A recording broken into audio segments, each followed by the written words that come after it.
All right, welcome back, everyone, to the Tempe DC podcast. It is Coach Gino here, back with my trusty right-hand man, Mark, running the camera.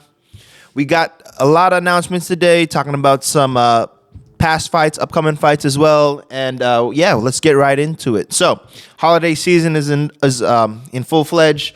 This month, again, if you guys don't know, we got gift cards this month. If you guys have interested in getting gift cards for your loved ones, want to bring them by the gym, you get a full week with this gift card. Go check it out at the front desk. Ask us about it. Let us know. We will get those out to all members who would like to give that special gift of training to a friend or a family member, and you want to get them going to start training and get them into the dojo to start learning. So, yeah, if you're interested in getting your friends or fam started in training, this is a good opportunity to give it to them during this time of the year. Merchandise, as you all know, is 15% off, still going on until Christmas. And we got a lot of folks coming in into the gym and getting their work in. I like it. I like to see the gym has been really busy in this time of year. Typically, it slows down, and we've seen a little bit of a drop off, but there's still a lot of people staying consistent. For those of you who have not been, I hope you're still staying in shape out there. I hope you're still getting your workouts in and staying healthy. So, with that, we'll move on to some of the team competition announcements. This upcoming weekend is currently going on Nogi Worlds. Coach Steven wins bronze at Nogi Worlds. Coach Jimmy wins bronze as well. So congrats to those two. This weekend we also have Grappling X, a local tournament in San Jose, if I'm correct. I'm not sure. Mark's going to double check on that. But Grappling X tournament, we got RJ, Eugene, Graham, J Group. We may have a few other folks competing. I think Costa's competing too. So shout out to all of you guys who are competing this weekend. Good luck, all the best. And make sure you guys review your footage with me afterwards. It is San Jose, correct? Yes, I was correct initially. Okay. Following weekend, we've got Coach Logan Diaz making his appearance on the Muay Thai scene, again, fighting on December 17th in Emeryville. If you guys are interested in coming out to support, tickets are still at the front desk, $70 for general admission, $90 for ringside. So come on out, support, show your love, and we will definitely get a good crowd out there to make it a really fun time for us to showcase the skills and all the hard work Logan's been putting in at the gym.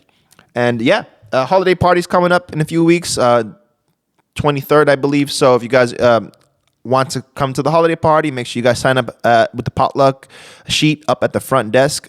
We have all of the folks who are bringing dishes over there signing up. So double check that sheet before you put down your dish or whatever you're bringing, so that way we're not doubling up on too many items. But yeah, holiday party is coming around that corner. So make sure you guys come out, celebrate with us, and enjoy the time with your teammates rather than just choking them out and beating them up. So we will move on. We got a lot of good fights to review and talk today about with the combat sports wise. Mark, did I miss anything gym wise? Okay, I think we're good. Yeah, okay. So we are moving on. So let's touch base first with this past weekend's UFC card. Okay, UFC card, man, what a card! It was a fight night. Holland versus Stephen Thompson event, and it was a night of finishes. Every fight on the main card ended with a finish, and you love to see that. You don't like to see decisions in fights. You want to see a decisive victory, and I'm just going to run through them and talk about each one a little bit. I was able to fortunately catch all the fights off of the main card.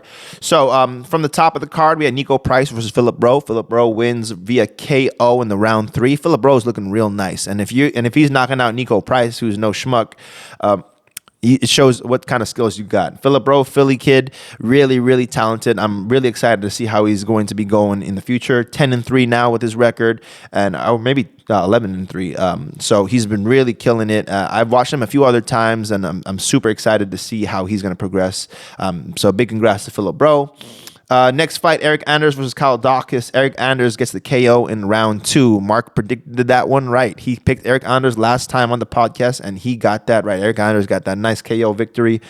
And I was a little bit I wasn't too surprised to the finish. Daukaus, I've seen fight a few times, and Eryk Anders is definitely progressing every fight. So that one I wasn't able to pick, but I wasn't surprised to see Eryk get that KO victory. They both are able to get those knockouts victories for sure. And the next fight we got on the card, oh man, Roman Dolidze versus Jack Hermansson. Now, if you guys did not see this fight, if you did not see the finish, go check it out. We ended up seeing a calf slicer back control attack. Now, this is a little different than just a calf slicer submission. I think the only person to get the calf slicer submission is Charles Oliveira, former lightweight champion. And Roman was able to get the calf slice off of a failed knee bar attack, ended up taking the back controlling from the back because Hermansson ended up going belly down and Roman was able to stay on top and ended up winning via TKO. So it was not a submission victory. It was a TKO, but the control was with the calf slicer. Very, very high level jiu-jitsu. You can tell once they got to the grappling that Roman was he had more skills in the ground area, in the grappling. I was really surprised to see him chaining the attacks together. I haven't watched Roman before, so this was a really big eye opener for me to put him on the radar. Like, man, this guy's got sick jiu-jitsu. I'm super excited to see his next fight because, man, if you're on the ground with that guy, you're in trouble. And I'm just saying that last finish he had was so awesome. We were all freaking out. I think the only person hit that in competition on our team was Sweet Tea, Logan. Logan hit that in one fight to win. So we were all sending him DMs once we saw that fight finish. But it was one of those amazing wow moments when you watch a fight. You rarely see those attacks because guys are high level in the game and they're not just going to give up on submissions that are typically a little more focused more on pure grapplers, right? Calf slicers, they're more pure grappling. You'll see it more often. You rarely see it in MMA. But again, definitely legit attack. If you have not felt a calf slicer attack, man, it is painful. It is not something that you want to be caught in. And it's definitely something that a lot of gyms are drilling, I'm sure. I'm going to start putting more reps in on that in the gym. Definitely. But yeah. Mark, you able to catch all those fights, right? Yeah, Roman looked insane. I didn't know who he was really until then. No, we kind of knew Hermansson, but not really. Roman didn't really have much eyes on him. But wow, what a finish. Yeah, was he ranked before that? He definitely need to rank him now, right? I think he's got to be ranked now. I think Hermansson was ranked, but the ranking, I'm not sure where he's at. But Roman is definitely one of those guys. Keep your eye out on for him. Looks like they have him 8 now. Oh, great. I think Hermansson was 8. I think he took his place. Okay, that makes sense. But yeah, watch out, everyone. Roman Dolidze. Okay, I don't know if I'm saying his name right, but Roman Dolidze. So moving on, next fight on the card. What a fight on the next one. Tuivasa versus Sergei Pavlovich. Now, Sergei's been out for a minute, and I picked Ty on this fight. But Sergei, man, he didn't show no ring rust at all. He came out right from the start and just went guns blazing right at Ty. And that's a dangerous thing to do because if you get in the range of Tuivasa and he clips you, you're going down. But Sergei said, F it. He went in, bit down on that mouthpiece, and was just through, and he was tagging Ty. We thought Ty was going to survive and maybe throw one of those big shots. Ty is known to take a shot and then give one, but man, he could not take the pressure that Sergei put on him. And I was just really amazed to see. And I didn't realize how big Sergei was. Sergei. I'm not sure how to say his name. It's in Russian, but he looked massive in there size-wise. He was just a big dude. And Ty obviously is big, but I mean, Sergei looked like he was towering over him. So Sergei, another guy, watch out. Title contender, I bet. Heavyweights, you could never be surprised with a KO victory early on in the fight. So I wasn't too surprised that there was a KO victory, but I was surprised that the pressure Sergei put on him so early. So very, very impressed. Can't wait to see his next one. Next fight, we have Matheus Nicolau versus Matheus Schnell. Schnell came off that huge victory, maybe the fight of the round of the year category. I don't know. How do you say the last opponent's name, Mark? It's Sumudarji or something? The guy with one name, right? Yeah. So that if you guys didn't watch that fight, Schnell versus what does it say one more time, Mark? Sumudarji. Watch Schnell's last fight before this one. Amazing round. Now this next fight, Matheus Nicolau was able to piece it together. KO'd Schnell in round 2. Schnell looked good. He was moving around. He looked like he was kind of waiting for his moment, but he looked a little more stiff, and Nicolau was a little more smooth. He was bouncing around. He was keeping the range and was able to find the target eventually. So That was a good matchup, but Schnell was like one step behind on this one. So big shout out to Matheus Nicolau. He wanted to get that fight of the night bonus, but man, it's hard not to look at the rest of the card and see who gets that bonus, because I think everyone deserves some kind of pat on the back at least. And it was a great fight on that one too. So moving on to the co-main event of the evening, Bryan Barberena versus RDA, Rafael dos Anjos. And man, was I wrong about RDA? I thought RDA was going to be on the downward trail, but he is still a threat. He was all over Barberena. He showed his class, he showed his level, and he got that submission in round 2. Got sunk in that rear naked choke and just really squeezed Bryan Barberena's neck until he was forced to tap. And it was amazing to see RDA still killing at this age. Calls out Conor McGregor at the end of the fight. You got to love to see that.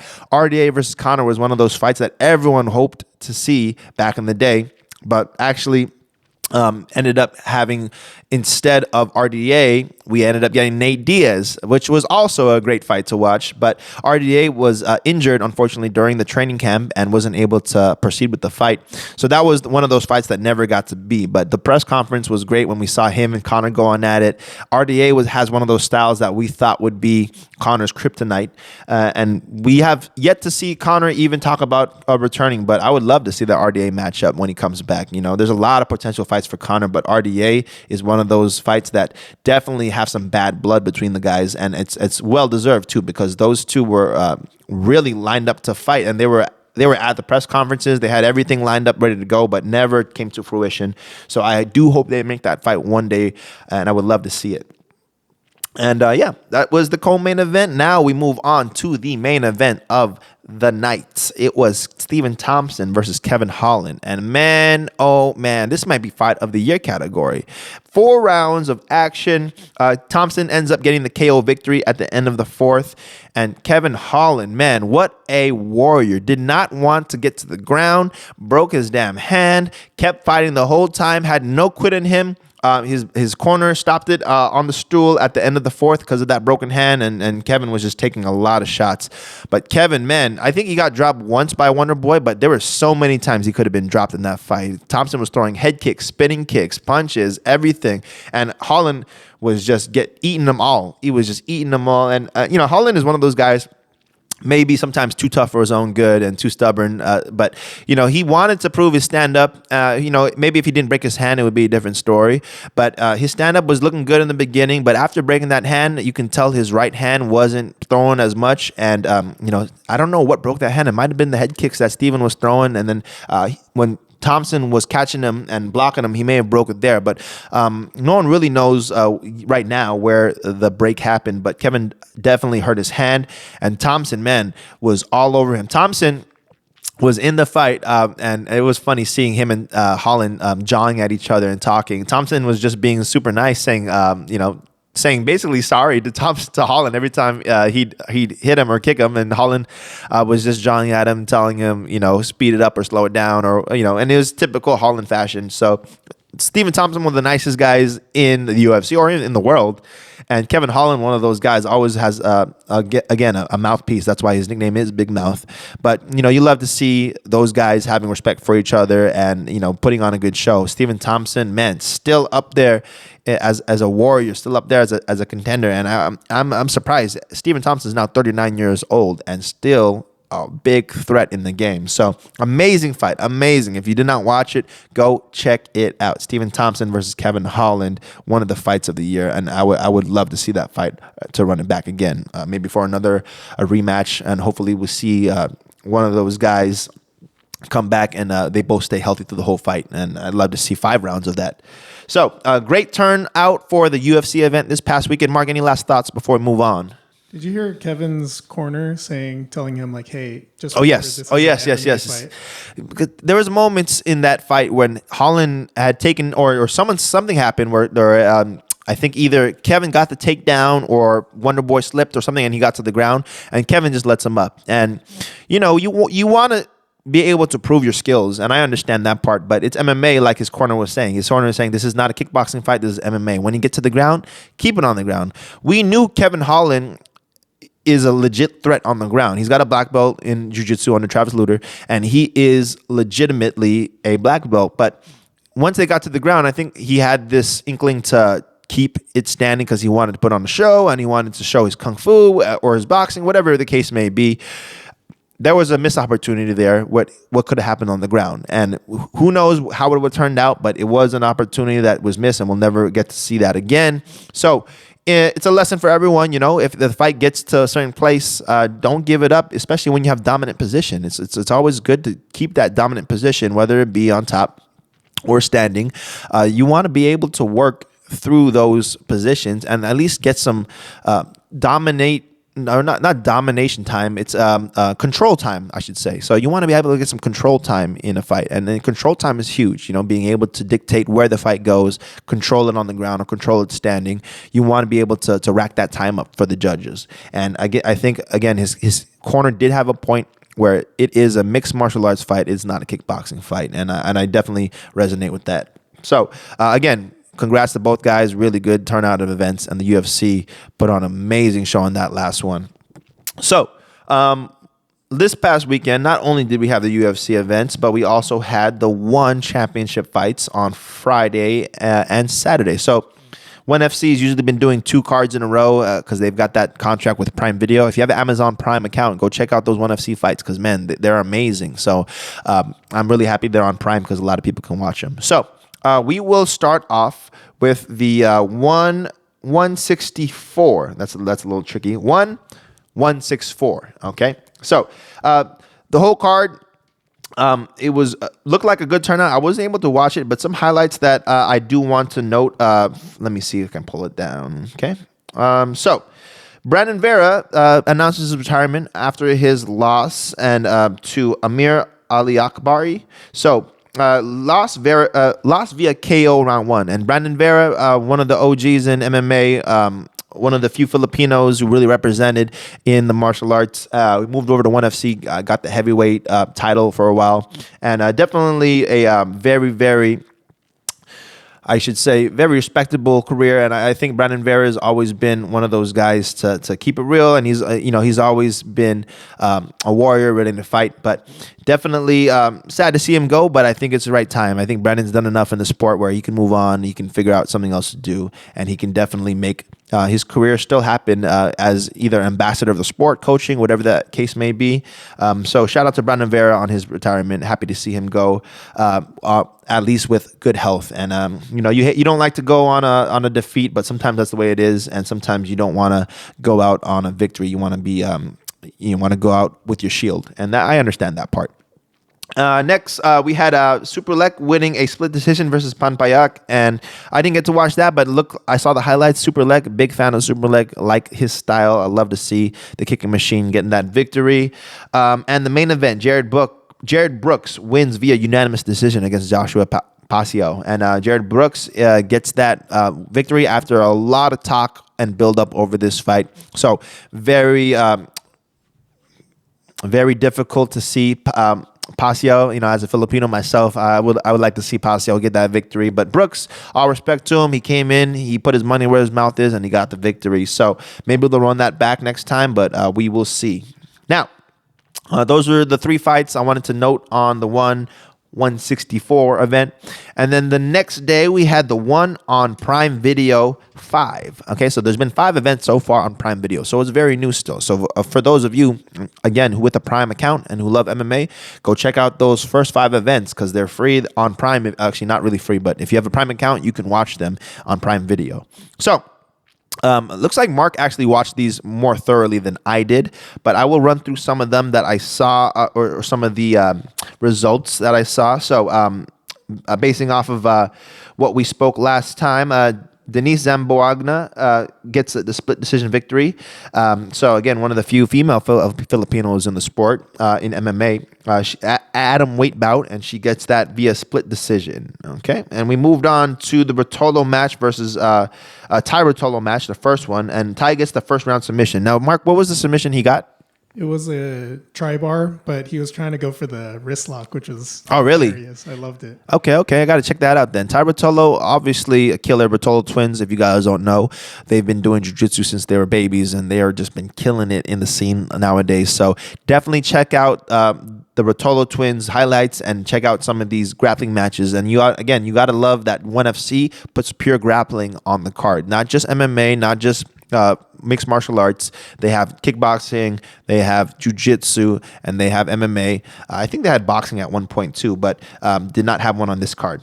So in the next fight that we will note of, we have Amber Kitchen and Jackie Buntan. Jackie Buntan winning by a unanimous decision in round 3 and beats Amber Kitchen. And if you guys don't know who Amber Kitchen is, she's the daughter of Julie Kitchen. And Julie Kitchen, the former queen of Muay Thai before she retired. Julie Kitchen's one of the UK legends in the sport. And, you know, the Kitchen family overall, they all have pretty solid Muay Thai. I think Amber Kitchen's a twin, and I think that definitely still has potential. Jackie Buntan's a warrior, coming out of San Diego with Boxing Works with Brian Popejoy. Jackie Buntan is on the rise. She's had tough fights, but she's never in a boring fight, and she's always bringing it to the one circle every time she comes in and puts on a show. So big shout out to Jackie Buntan on her victory.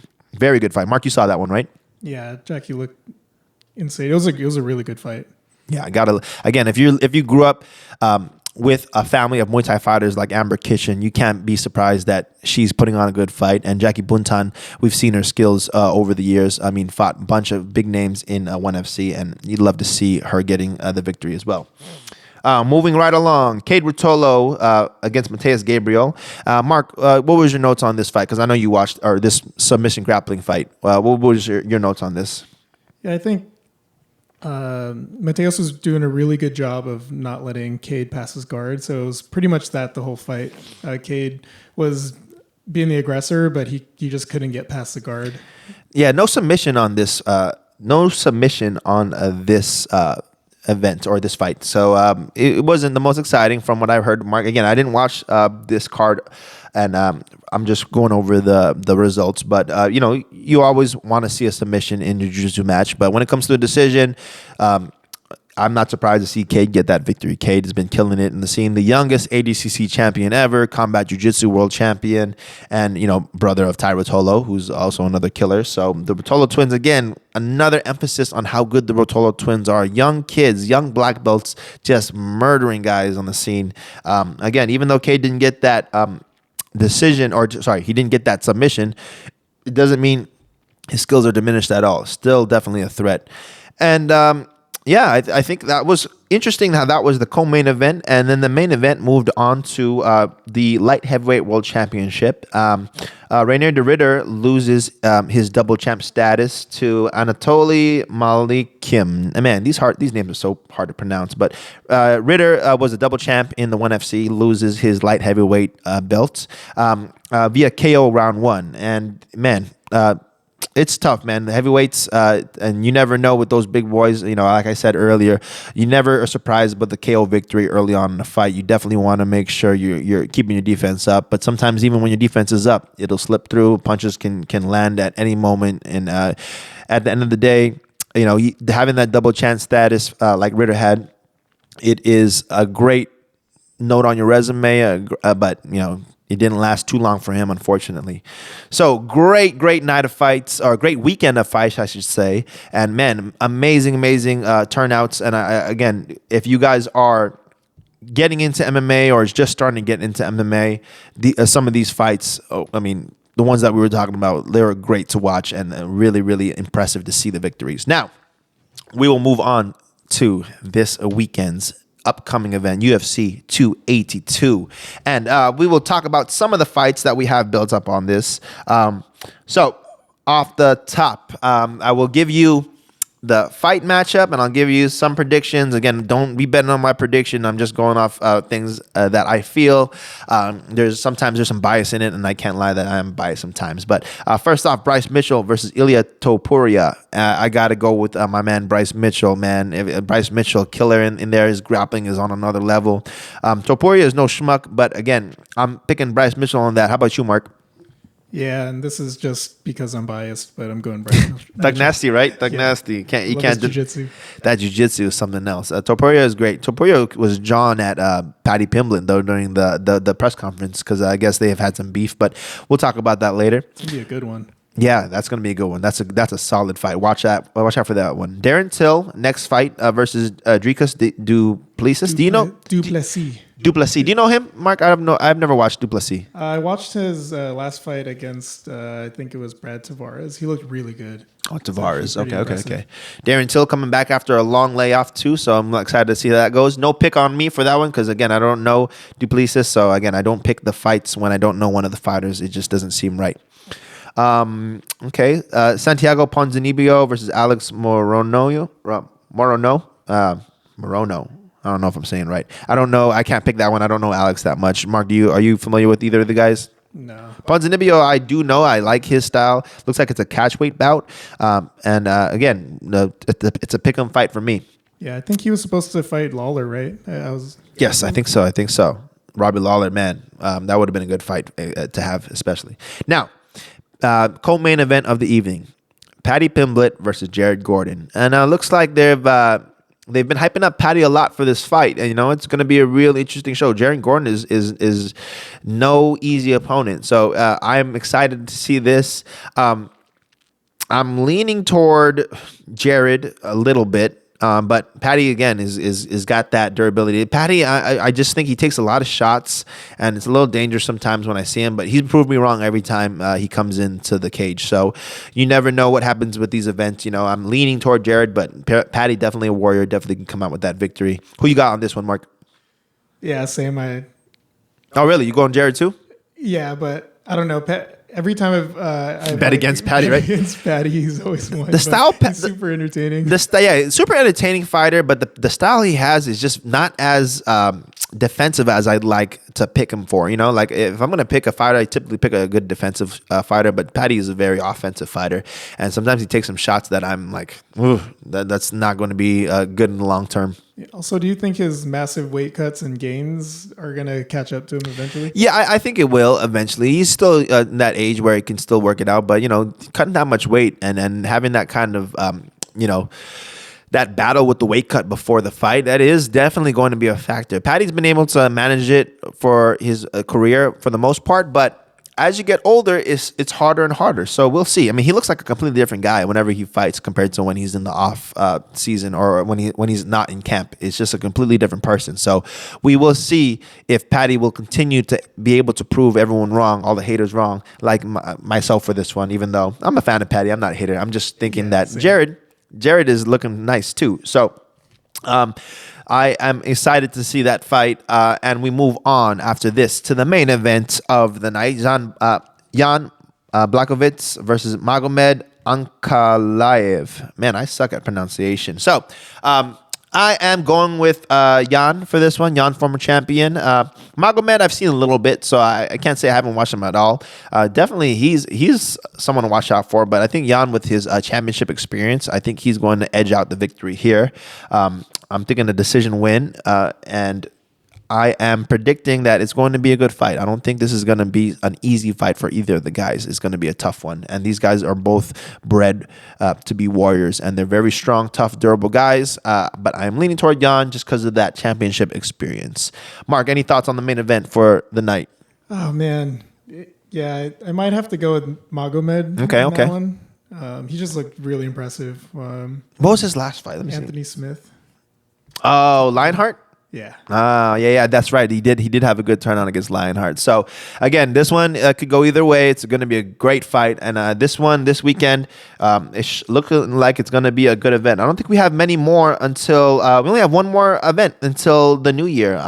Following that, we have the Jared Cannonier versus Sean Strickland fight night, which we will talk about on the next podcast. But we got some good fights still to entertain us until the holidays come upon us. And we will continue to give you guys the updates on everything that's going on at the gym at Tempe DC. And again, we thank you all for the support. We appreciate everyone who's been watching this podcast and who's been letting us know that they like the material. We're going to work to get this podcast up on Spotify soon. That's the goal. We're going to try to get it up for those who've requested to put it on that platform. And we're going to be having some new updates to it. We hope to put some guests in pretty soon. We plan to put more content out for you guys so that you guys can get more out of this channel. But yeah, again, we appreciate all you guys so much. Leave comments, leave us your questions, anything you guys have for us. Like, subscribe, all that good stuff. And we will see you guys soon. Take care, everyone. Thanks for today's episode, Mark. And we will be out of here and see you guys soon.